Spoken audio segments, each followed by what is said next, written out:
oportunidad les voy a mostrar las 5 lecturas que yo realicé para este marzo asiático del 2023, para ver si les interesa alguna, en realidad para compartir títulos, etcétera. Así que vamos con las recomendaciones del marzo asiático que yo me leí al menos. Y más adelante hago invitación para que comenten las suyas, por supuesto. Así que corre video y vamos para allá. Uno de los primeros libros que leí es un clásico de literatura coreana. Este se llama La historia de Hong Kil-tong. Es un libro escrito en el siglo XVI y me parece que sí, es uno de los primeros que se escribe en el Hangul, que sería el alfabeto actual del coreano, porque antiguamente las élites solamente escribían en chino. Y este vendría a ser uno de los primeros que rompe con esa tradición. Y relata la historia de Hong Kil-tong, y básicamente que es desterrado de su familia por algo que él hizo, y a partir de ahí tiene ciertas similitudes con Robin Hood y comienza a hacer justicia, entre comillas, por sus propias manos, de quitarle a los que más tienen para dárselo a los más desfavorecidos. Y en esta hay toda una trama político-social y también una crítica respecto a la acumulación y, y además de eso, también como a la religión, pero en este caso vendría a ser, si mal no me equivoco, a los, no recuerdo si son los budistas como tal, me parece que o sí, los budistas. Me parece que era respecto de las espiritualidades y de que ellos mismos como viven entre comillas de forma muy austera, pero a pesar de eso reciben como donaciones los bienes materiales que no comparten con los más desfavorecidos. Me parece que eran ellos, pero es muy interesante como aprendizaje de cultura general, y por eso si alguien quiere leer como algo más clásico que no sea occidental, este es un buen punto para empezar. El otro librito, en este caso es de literatura japonesa, y uno de los primeros que se hizo populares en Occidente fue Namiko. Es una historia igual bastante lineal en personaje, donde en este caso tenemos a Namiko, que es despreciada como por la matriarca de la familia de su esposo, y de ahí empieza todo unas pericias, pero antes de que eso suceda, vemos la historia de amor entre Namiko y... Ay, olvidé el nombre del protagonista.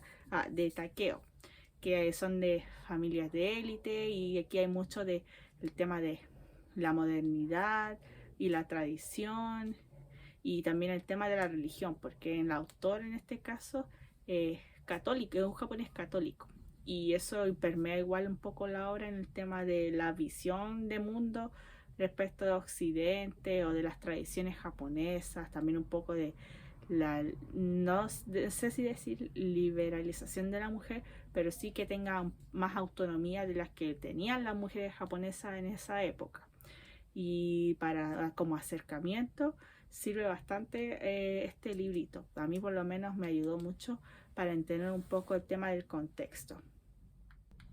Y en esta oportunidad es ir a Asia Occidental para Frankenstein en Bagdad.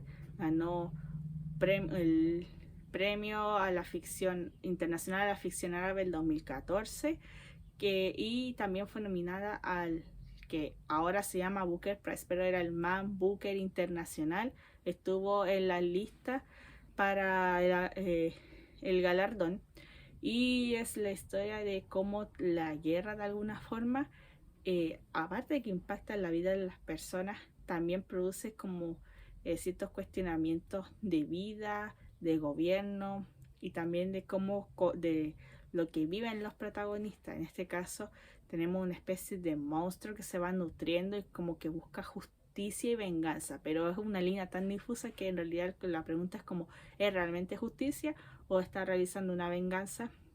Y este ser del que se componen estas partes de los que han muerto en la situación de la guerra actual, produce cuestionamientos tanto a las formas de relaciones de los mismos habitantes del lugar, como también de cuestionar un poco el tema de cómo nosotros, de la visión que tenemos respecto de la justicia y qué tan ética o moral respecto a nuestras convicciones puede llegar a ser dañina o puede llegar a ser muy beneficiosa también. Y lo recomiendo porque es además una de las pocas obras que uno actualmente puede pillar traducida al español directamente del árabe que sean contemporáneas. Otro libro sería El halcón errante de un autor pakistaní, y en este caso atraviesa un poco el durante, el antes y un poco posterior de la división entre Pakistán y la India, cuando el mandato británico deja los territorios y se producen las independencias de los respectivos países. Y aquí tenemos el tema de las tradiciones, la cuestión del honor, las costumbres, las cosmovisiones también, y el tema implícito de esta división de fronteras que se empieza a producir de forma de la conformación de los estados modernos, y cómo los habitantes tienen que convivir con esas divisiones entre comillas muy artificiales. Y también respecto, mientras se da eso, conocemos personajes, vidas, tanto de los que estuvieron ahí del Imperio Británico como de poblados más pequeños, nómadas, etcétera. Y es una buena oportunidad, a pesar de que es muy cortito, de poder aprender un poco del tema de Pakistán en particular. Así que es muy recomendable, y si quieres leer algo más breve, este es muy recomendable para hacerlo.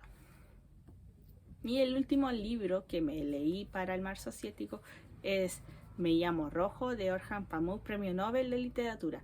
En realidad lo volví a retomar una especie de reto que me impuse, bueno, y también fue votado porque había puesto dos autores, y entre esos, entre Amos Oz y Orhan Pamuk, ganó Orhan Pamuk, de leerme toda la obra de Orhan Pamuk. Recién voy en y actualmente estoy leyendo El Castillo Blanco, y posteriormente voy a empezar en mayo, en este caso, el de La Casa del Silencio.